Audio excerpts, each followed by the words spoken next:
Our next guest believes, quote, UAW President Shawn Fain may have fueled member expectations so high, coupled with the president joining the picket line, it may be more difficult to get something ratified. Mark Fields joins us today, former Ford CEO, CNBC contributor, and Qualcomm and Hertz board member. Mark, it's good to see you. A lot of interesting dynamics regarding not just the negotiations, but then Fain's own relations with members. How do you see things playing out regarding Ford specifically? Well, listen, this is a major escalation.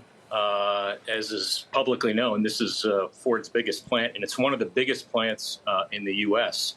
So it clearly is an escalation here. And I think the UAW's calculus is, hey, we're gonna hit one of the crown jewels, if you will, of the Ford business. But I also think, Carl, this might be, we might be nearer to the end game here, because at the end of the day, I think, the UAW hitting this plant for Ford, I think, would demonstrate to his rank and file that he is pressing as hard as he can. And I think, importantly, when you think about how the UAW is thinking about this strike action versus the automakers, Ford, GM, and Stellantis, I think in looking at the business, the UAW is playing, if you will, checkers, and the automakers are playing chess.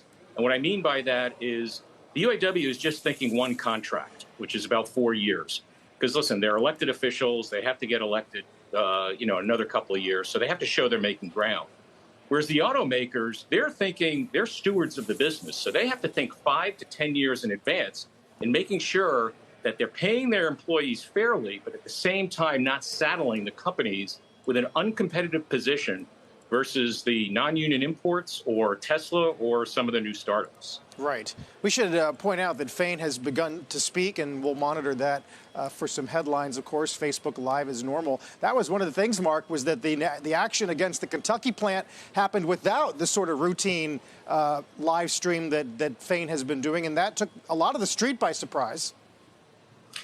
Well, it falls into this strategy. As you know, Carl, there was a leak from, I think, the communications director where they wanted to, I think, quote unquote, they wanted to keep the D3 wounded for months, reputational damage, keep them in industrial chaos. And interestingly, they didn't deny that.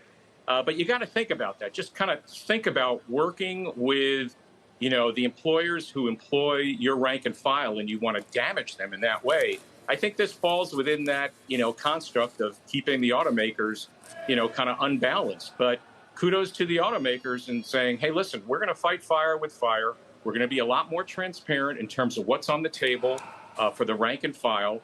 And I think, to your point earlier, that's where it's going to make this getting to a tentative agreement and getting that ratified.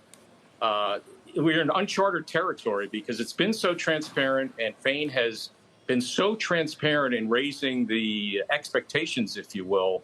It's going to be interesting to see whatever is agreed to, the ability to get that ratified.